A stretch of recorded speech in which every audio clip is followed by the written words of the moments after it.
Assalamualaikum warahmatullahi wabarakatuh.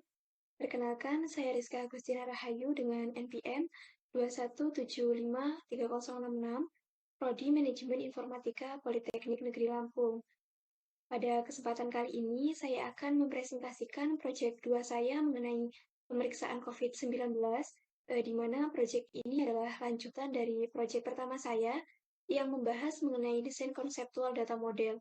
Dan pada proyek 2 ini, saya akan membahas mengenai model fisik dari sebuah data model.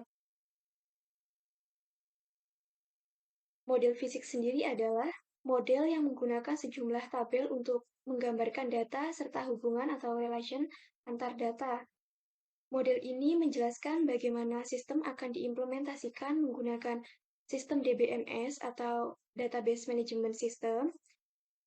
Dan model ini biasanya dibuat oleh DBA atau Database Administrator dan pengembang yang tujuannya untuk implementasi aktual dari sebuah database.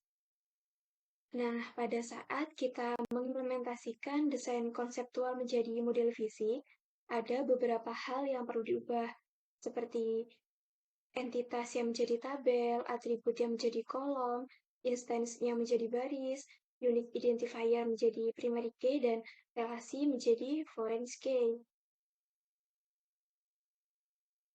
Selanjutnya, di sini kita akan merubah model konseptual dari entitas dokter ini menjadi physical model.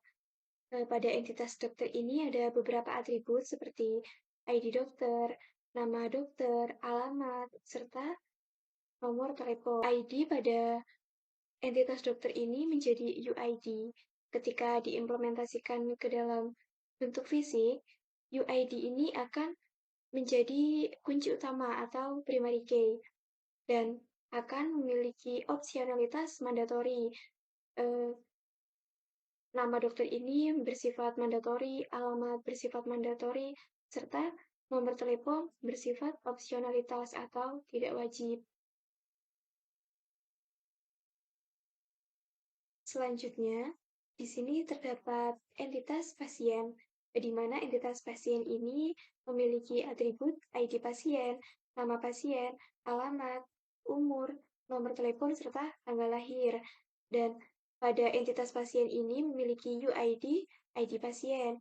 Jadi ketika diimplementasikan ke dalam model fisik, UID pada entitas pasien ini akan berubah menjadi kunci utama atau primary key yang memiliki opsionalitas mandatori. Kemudian atribut nama pasien ini opsionalitasnya juga mandatori, alamat mandatori, umur mandatori, nomor telepon mandatori, serta tanggal lahir ini memiliki opsionalitas opsional. Kemudian mengenai pemetaan hubungan, seperti yang dapat kita lihat pada contoh ini, ada relasi antara entitas dokter dengan entitas pemeriksaan yang memiliki relasi one-to-many. Ketika kita implementasikan ke dalam model fisik, maka akan menjadi bentuk tabel seperti ini. Entitas dokter yang menjadi tabel dokter, dan entitas pemeriksaan yang menjadi tabel pemeriksaan. Pada tabel pemetaan hubungan ini, ada jenis kunci FK atau foreign key. Jadi, FK ini bentuk fisik dari sebuah relasi pada model konseptual. Oleh karena itu, pada tabel pemeriksaan ini terdapat ID dokter yang menjadi foreign key karena entitas pemeriksaan ini berelasi dengan entitas dokter. Selanjutnya, di sini saya juga membuat pemetaan hubungan supertype dan subtype. Seperti yang dapat kita lihat, di sini ada relasi antara entitas rapid test, swab, dengan entitas hasil, yang masing-masing memiliki relasi one-to-many.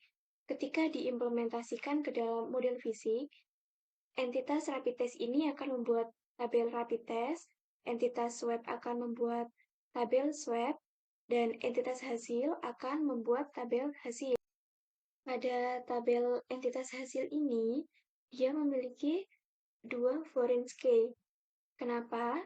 Karena Entitas hasil ini memiliki dua relasi.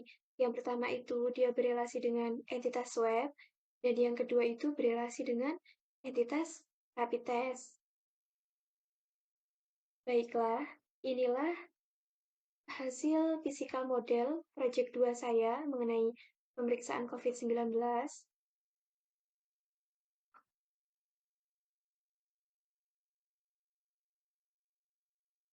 Terima kasih kepada teman-teman yang telah menonton video saya dari awal hingga akhir. Semoga bermanfaat bagi kita semua. Kurang lebihnya saya mohon maaf. Saya akhiri. Wassalamualaikum warahmatullahi wabarakatuh.